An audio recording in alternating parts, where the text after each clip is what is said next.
Hey yo everybody, welcome back. I have been asked to do a tier list by some of you, but I just couldn't find the time for it. And because before the release of the outfits and relationship bonuses, there wasn't a very clear difference between units. Since some units work best in some leagues than others, and also because we got so many units before and meta changes every time they get into the game. So, since there has been a long time since we got a new unit, I thought this would be the perfect time to do one. First of all, I want to say that this is my personal opinion based on how I feel the units in game. Opinions are welcome and obviously gonna still change between leagues. I might do a tier list every month maybe from now on, or when a new unit from each faction is released. So let's start with the obvious ones, Morana and Lola with ultimates. In my opinion, these two are just way too busted, cause Morana is practically a counter to every unit in the game. I mean, she got everything, decent attack, very high health, a skill that's set to 1 HP when she's attacked, she buffs the health of every unit you place after her, making every unit a pseudo tank, and with the ultimate, she practically stuns half of the map. What else do you want? Lola, on the other hand, is the perfect counter to any ranged unit if she has the Shogunate Alliance bonus at level 3 and her outfit. Most of the times, if not always, enemy will place a ranged unit behind a model or another unit and you will always want to use Lola after that. So she not also kills the ranged unit but gains a shield after it.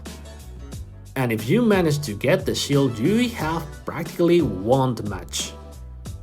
Cause it's very difficult to get rid of Lola and any unit placed in her row after that, unless you have a 16 of course. If not, she will just be doing damage with every shield you get rid of and keep stacking units until you lose.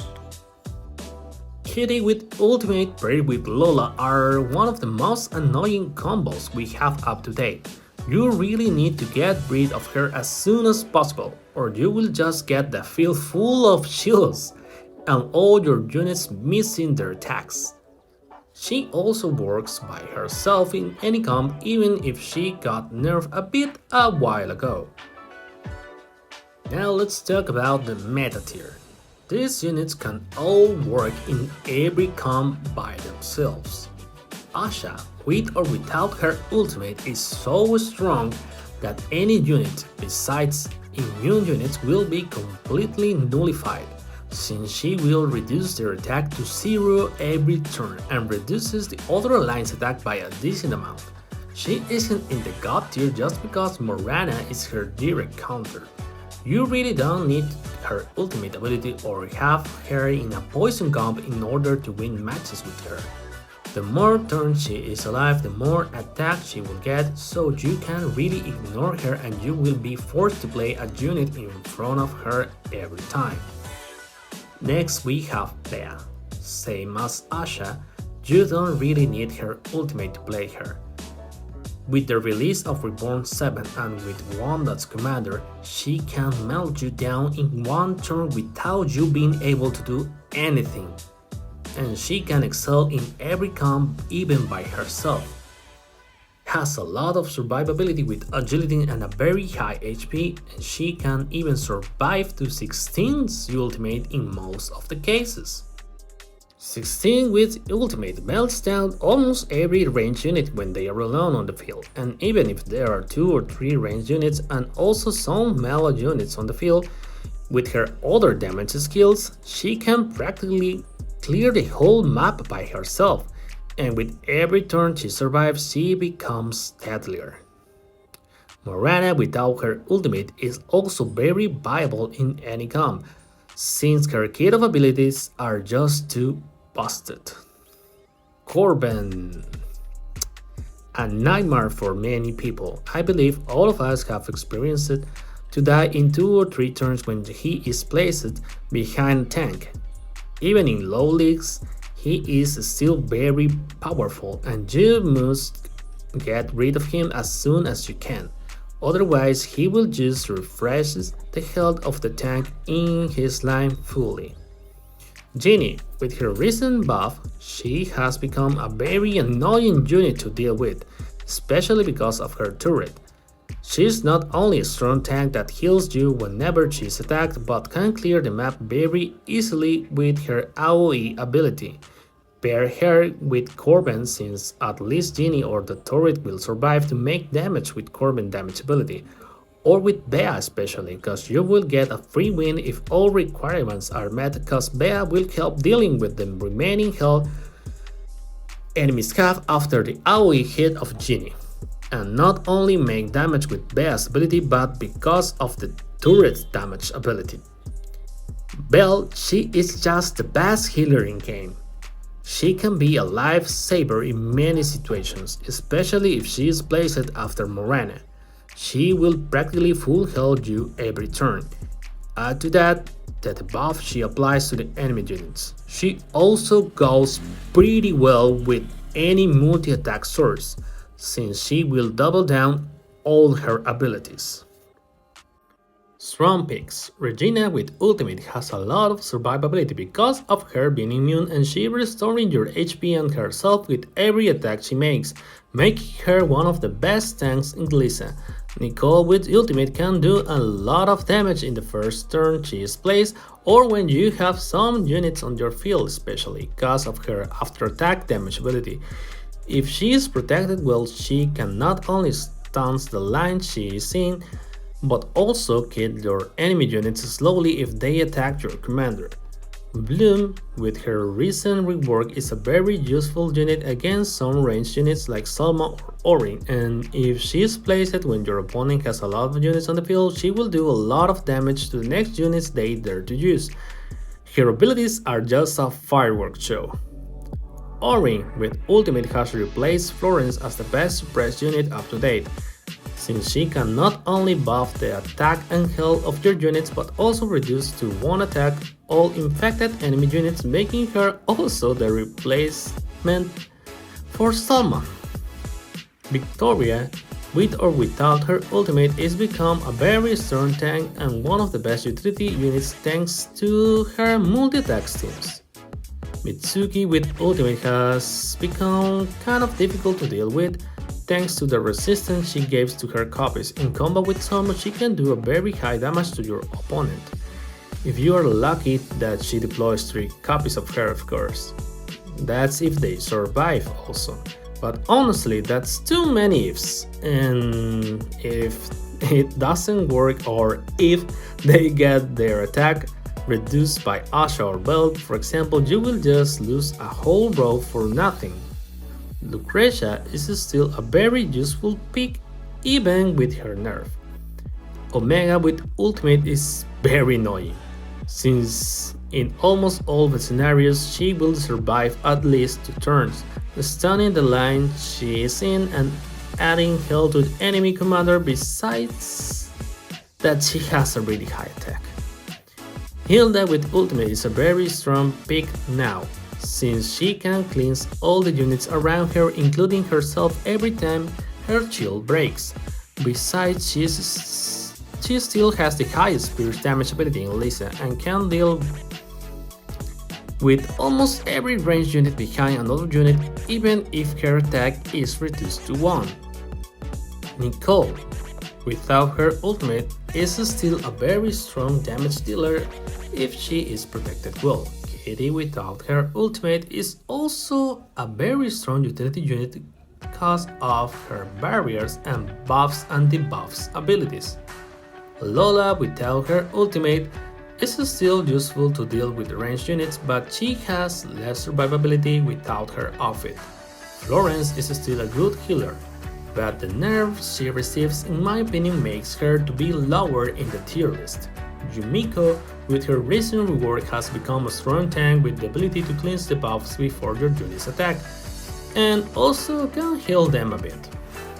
Blanche with ultimate can also be annoying, but only if she manages to kill a unit in every turn, which is not too reliable, to be honest. Wendy, with her recent buff and rework with ultimate, is also a very strong tank that poisons your enemies and heals you a lot, but only if the enemies are poisoned before they die. I haven't played with her a lot still or seen many players using her, so she is in this tier for now. Next, we have the can work in some comps tier. Omega without her ultimate lacks a bit in survivability in higher tiers, but for lower tiers she works fine, same as Regina without her ultimate.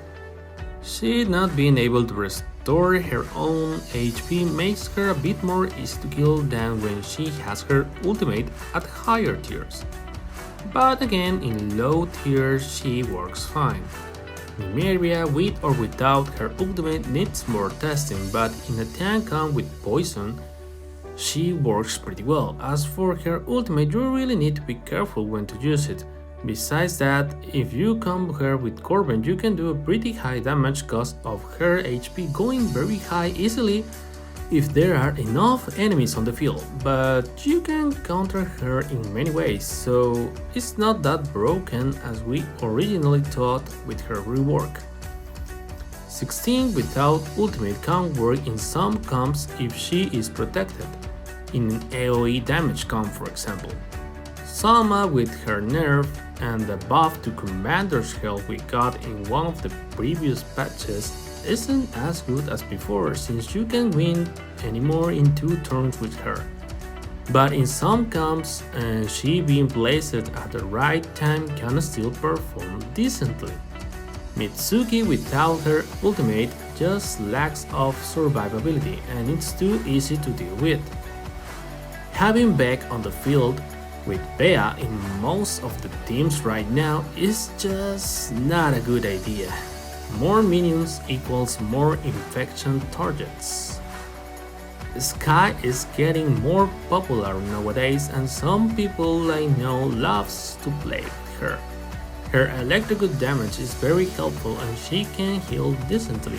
Also, her new rework skill can save you from an imminent lose. But in my opinion, I think she is still a bit too slow for the current meta. Lilith with the nerf she receives has become less effective in matches, too easy to deal with and not as impactful as she was before. Maybe this will change if she receives a good ultimate to compensate.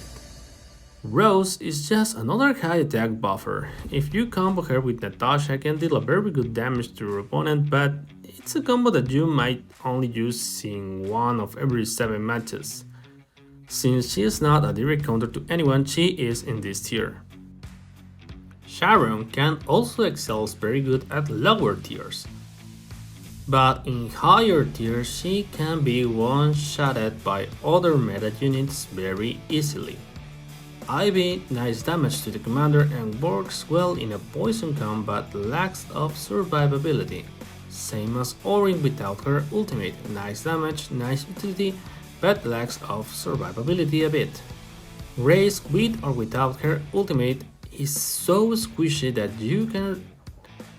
you really need a comp to get her protected in order to win. A very fun minigame until you get a 7 multi-attack on her actually. Hilda without her ultimate works well in lower and middle tiers, but in higher tiers without a cleanse effect she can die pretty fast. Lorraine, she can slow the match and if the opponent suppress one of your units she can do a lot of damage to the commander, but too many conditions and a very low attack makes her less popular in higher tiers. Same for Blanche without ultimate, too many conditions in order for her to perform well. Next we have the situational tier. What this means is that these units can only be used in a very specific moment in the match in order for being impactful in some way. Faye is a one-turn unit that gives multi-attack that can be used to end a battle. Harper needs to be placed in a safe spot with a way to resist attacks from the opponent. Ariane, also a one-turn unit used mostly to deal with an annoying line of enemies. Amy got a bit of a buff and can also be used to end a match. Natasha needs a very specific deployment in order to be impactful. Kira's minions can be a double-edged sword in the current meta. Scarlet needs to be placed in a very specific time and also needs to her for being attacked. Sarah, same issue, she needs to be attacked in order to excel. So you really need to wait the perfect time for it. Zoom needs the same, very specific time for using her and being impactful in game since she relies on how many syndicates allies you have. Trixie is now used as Black Hole after the nerfs she receives. And Leda, well, works decently in a shield camp, but not specifically necessary for it. And at the bottom of the list we have the not enough synergy units such as Billy, Dominica, Eve, Hannah, Luther, Madeline and Wayne. All works well at lower tiers, but you will bench them after getting other units. Well, that was fun! I really hope you enjoyed this kind of video and we'll be doing more of this in the future if you like so. That's it for today's video, see you next time. Bye!